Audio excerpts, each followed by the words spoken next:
மாரவர்மன் சுந்தரபாண்டியன் தெரியுமான்னு கேட்டா தமிழர்கள்ல 2% மக்களுக்கு கூட தெரியாது.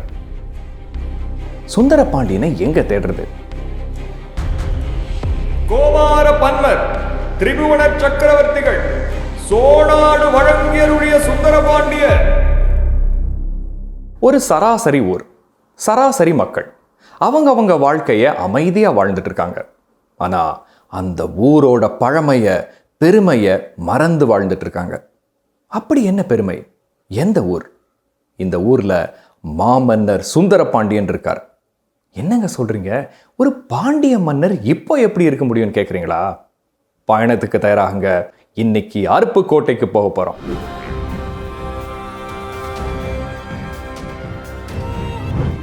வெல்க மீன்கொடி மீன்கொடி மீன்கொடி வெல்க.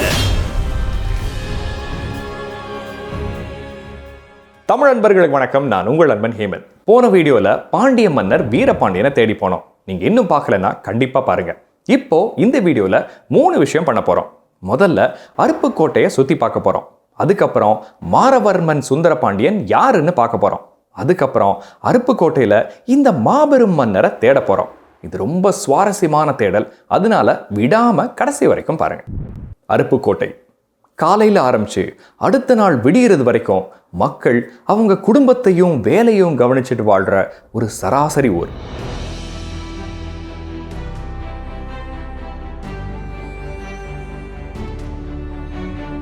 மதுரையிலிருந்து தெற்குல 50 கிலோமீட்டர் தொலைவில் விருதுநகர் மாவட்டத்தில் இருக்கு. இது ஊருக்குள்ள இருக்கிற தெப்பக்குளம்.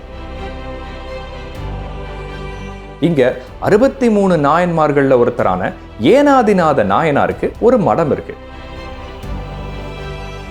இது முத்துமாரியம்மன் கோவில்.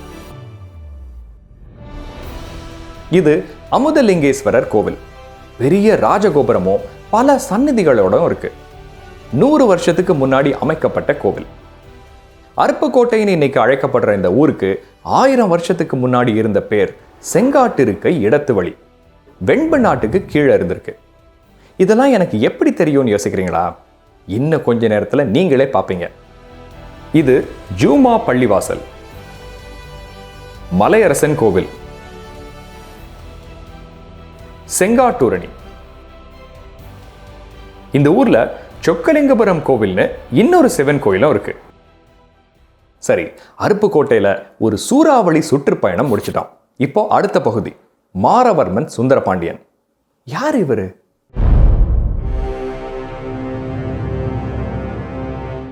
இன்னைக்கு ராஜராஜ சோழனை தெரியாதவங்க தமிழ்நாட்டில் யாருமே இருக்க மாட்டாங்க. ஆனா மாரவர்மன் சுந்தரபாண்டியன் தெரியுமான்னு கேட்டா தமிழர்கள்ல ஒரு 2% மக்களுக்கு கூட தெரியாது. எப்படி சோழ ராஜ்யத்துல ராஜராஜ சோழன் மாதிரி யாருமே கிடையாதோ, பாண்டிய ராஜ்யத்துல மாரவர்மன் சுந்தரபாண்டியன் மாதிரி வேற எந்த மன்னரும் இருந்தது கிடையாது. இப்ப நம்ம தேடல ஆரம்பிக்கிறதுக்கு முன்னாடி இவரோட மிரள வைக்கும் வாழ்க்கைய ஒரே நிமிஷத்துல பார்த்துருவோம். இவர் 13ஆம் நூற்றாண்டுல வாழ்ந்த ஒரு பிற்கால பாண்டிய மன்னர். அவரோட அண்ணன் குலசேகர பாண்டியன் சோழர்கள் கையில என்னெல்லாம் கஷ்டப்பட்டாருங்கிறத தன்னோட சின்ன வயசுல பார்க்கிறாரு.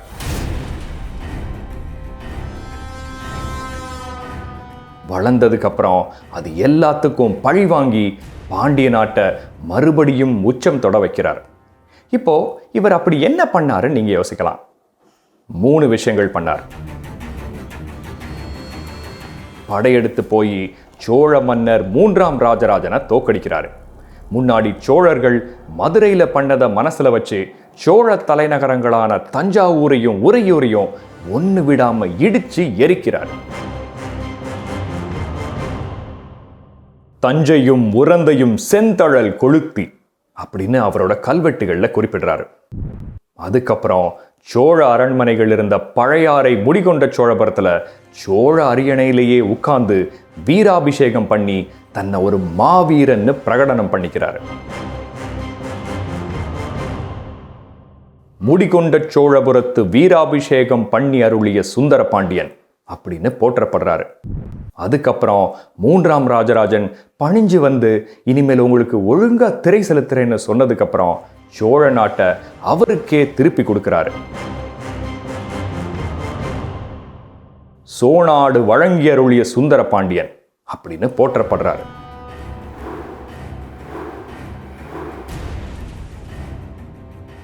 என்ன மாதிரி ஒரு வீரம் பாருங்க.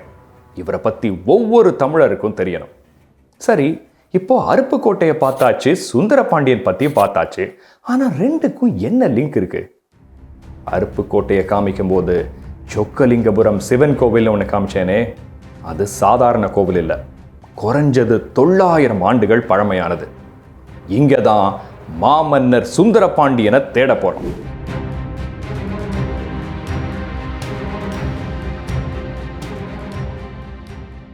இன்னைக்கு சொக்கலிங்கபுரம் சிவன் கோவில்னு எல்லாரும் சொல்ற இந்த கோயிலோட பேரு மீனாட்சி சொக்கநாத சுவாமி கோவில். கோயிலுக்கு பக்கத்திலேயே சூரிய புஷ்கரணி அப்படிங்கிற பேர்ல பிரம்மாண்டமான தெப்பக்குளம் இருக்கு. இது 3.5 ஏக்கர் பரப்பளவு கொண்டது. உள்ள போறதுக்கு முன்னாடி கோயிலோட லே அவுட்டை பார்த்துருவோம். கிழக்குல பெரிய ராஜகோபுரம் இருக்கு. இங்க விமானம் இருக்கு. இதுக்குள்ளதான் கருவறையில சொக்கநாதர் இருக்காரு. பக்கத்துல மீனாட்சி சன்னதி இருக்கு. பிரகாரமும் திருமதிலும் இருக்கு. இப்போ 54 அடி உயரம் கொண்ட ராஜகோபுரம் வழியா உள்ள போக போறோம். இதையெல்லாம் எத்தனை பேர் கவனிச்சிருப்பாங்கன்னு தெரியல. இங்க 2 நாகப்பாம்பு பின்னி பிணைஞ்சு இருக்கிறத கருங்கல்லுல செதுக்கியிருக்காங்க. இது பேரு நாகபந்தம். இதை நல்லா கவனிச்சு பார்த்தீங்கன்னா தெரியும், இந்த 2 நாகப்பாம்புக்கும் நடுவுல சின்னதா சிவலிங்கத்தை செதுக்கியிருக்காங்க. இத மாதிரி எத்தனையோ அழகான சிற்ப வேலைப்பாடுகள் இந்த கோவில்ல இருக்கு. இப்போ கோவில் பிரகாரத்துக்கு வந்துட்டோம்.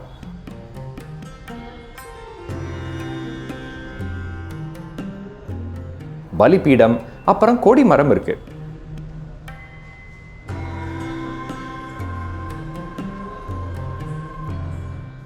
ரெண்டு துவாரபாலகர்கள் கருவறைக்கு போற வழியில கம்பீரமா பாதுகாத்து நிக்கிறாங்க. நான் தரிசனம் பார்த்து முடிச்சிட்டேன். இப்போ நம்ம தேடல ஆரம்பிக்கணும். இந்த கோவில்ல சுந்தர பாண்டியனை எங்க தேடுறது? இங்க நிறைய மண்டபங்கள் இருக்கு, அதுல சிற்பங்கள் இருக்கு. கடவுள் சிற்பங்கள் போக மனித சிற்பங்களும் இருக்கு. அப்போ சிற்பங்கள், இந்த கோவில்ல 5 இடத்துல மனித சிற்பங்கள் இருக்கு. முதல்ல மூலவர் கருவறைக்கு பக்கத்துல கடவுளை வணங்குற மாதிரி சிற்பங்கள் இருக்கு. இதே மாதிரி அம்மன் சன்னதியோட கருவறையில இன்னும் அருமையான வேலைப்பாடோட ஒரு தம்பதி இருக்காங்க. கிரீடம் வச்சு அணிகலன்கள்லாம் போட்டு பார்க்கறதுக்கு இவர் ஒரு மன்னர் மாதிரி தான் தெரிகிறாரு. இந்த கோவில் அமைக்கும் போது முதல்ல கருவறையை தான் கட்டியிருப்பாங்க. அப்போ இது இந்த கோவிலை கட்டின மன்னரா இருக்குமா? சரி, இப்போ அடுத்த இடத்த பார்ப்போம். சோமாஸ்கந்தர் சந்நிதி. சிவன் பார்வதி குழந்தையா இருக்கிற முருகன் கூட இருக்காங்க. இதுக்கு அப்படியே வெளியில ஆண் பெண்ணுன்னு 2 பேரோட சிற்பங்கள் இருக்கு. ஒரு சைட்ல அரசி மாதிரி ஒரு பெண் இருக்காங்க. தலைக்கு மேல எவ்வளவு அழகா சூரியன் சந்திரன் போன்ற அலங்காரங்கள் பொருத்தி இருக்காங்க பாருங்க. இன்னொரு சைட்ல இவரை நல்லா கவனிச்சு பார்த்தா மொட்டை போட்டு ருத்ராட்ச மாலைகள் அணிஞ்சிருக்காரு. இப்போ அப்படியே மேல பார்த்தா மீன் சின்னம் பொறிக்கப்பட்டிருக்கு. ஆனா இவர் பாண்டிய மன்னரா இருப்பாரான்னு தெரியல. பார்க்கிறதுக்கு சிவனடியார் மாதிரி தான் தெரியுது. சரி, இப்ப 3வது இடம். அம்மன் சன்னதிக்கு முன்னால இருக்கிற மண்டபம் முழுசும் சிற்பங்களா இருக்கு. 4வது இடம் 63 நாயன்மார்கள் இருக்கிற திருச்சுற்று மாளிகை. இங்கேயும் நிறைய மனித சிற்பங்கள் இருக்கு.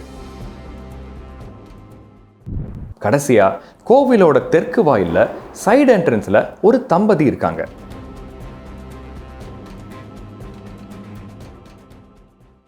இத்தனை பேர் இருக்காங்களே, இவங்கெல்லாம் யாரு? இவங்களை எப்படி அடையாளப்படுத்துறது? ஒண்ணு மட்டும் நிச்சயம், இவங்க எல்லாரும் இந்த கோவிலுக்காக கொடை கொடுத்தவங்க. மன்னர் வம்சமா இருக்கலாம், வணிகர்களா இருக்கலாம், படைத்தளபதிகளா இருக்கலாம், இல்ல ஊர் மக்களா கூட இருக்கலாம். அதனால இதுல சுந்தர பாண்டியன் இருக்காரான்னு உறுதியா சொல்ல முடியாது. இந்த சிற்பங்களுக்கு பக்கத்துல இவங்களோட கல்வெட்டு இருந்தாலாவது கண்டுபிடிக்கலாம். ஆனா அதுவும் இல்லை. ஒரு நிமிஷம், கல்வெட்டுகள்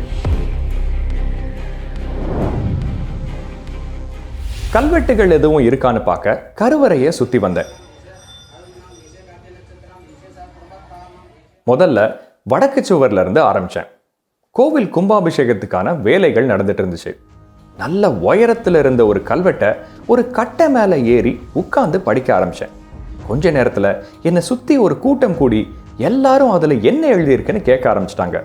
கல்வெட்டு படிக்க மாவோ பவுடரோ நான் கொண்டு வரல. அப்போ கூட்டத்துல ஒருத்தர் அவசரத்துக்கு திருநீர் எடுத்துட்டு வந்தார். இன்னொருத்தர் பிரஷ் பண்றதுக்கு ஒரு துண்டு எடுத்துட்டு வந்து உதவி பண்ணாரு. அதுக்கப்புறம் இதுக்கு பக்கத்திலேயே என்னோட தேடலுக்கு விடையா ஒரு முக்கியமான கல்வெட்டை பார்த்தேன். வாசிக்க ஆரம்பிச்சேன். கோமார பன்மரான திரிபுவன சக்கரவர்த்திகள்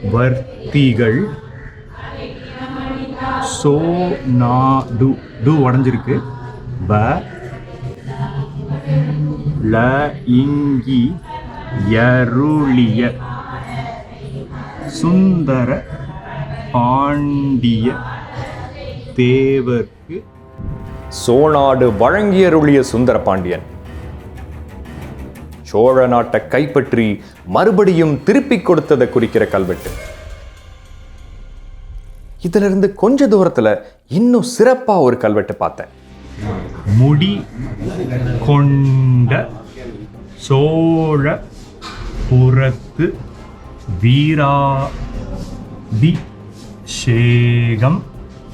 பண்ணி யருளிய ஸ்ரீ சுந்தர பாண்டிய தேவர்க்கு ஸ்வஸ்தி ஸ்ரீ திருவாய் கேள்விக்கு மேல் சோநாடு கொண்டு முடிகொண்ட சோழபுரத்து வீராபிஷேகம் பண்ணியருளிய ஸ்ரீ சுந்தர பாண்டிய தேவர்க்கு யாண்டு 20வது.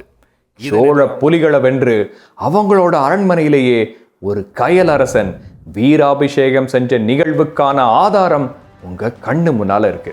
திரிபுவன சக்கரவர்த்திகள் முடிகொண்ட சோழபுரத்து வீராபிஷேகம் பண்ணியருளிய சோநாடு வழங்கியருளிய சுந்தரபாண்டிய.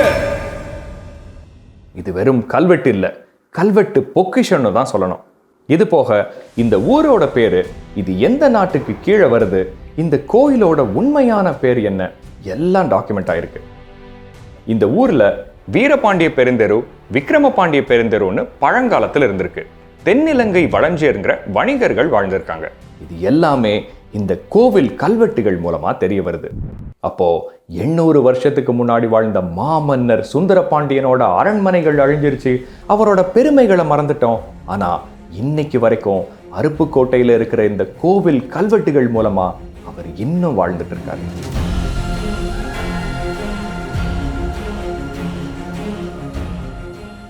சரி, அருப்புக்கோட்டை ஒரு சராசரி ஊரா? மாரவர்மன் சுந்தர பாண்டியன் பெயர் பொறித்த பொக்கிஷமான கல்வெட்டுகள் கொண்ட ரொம்ப முக்கியமான ஊர்.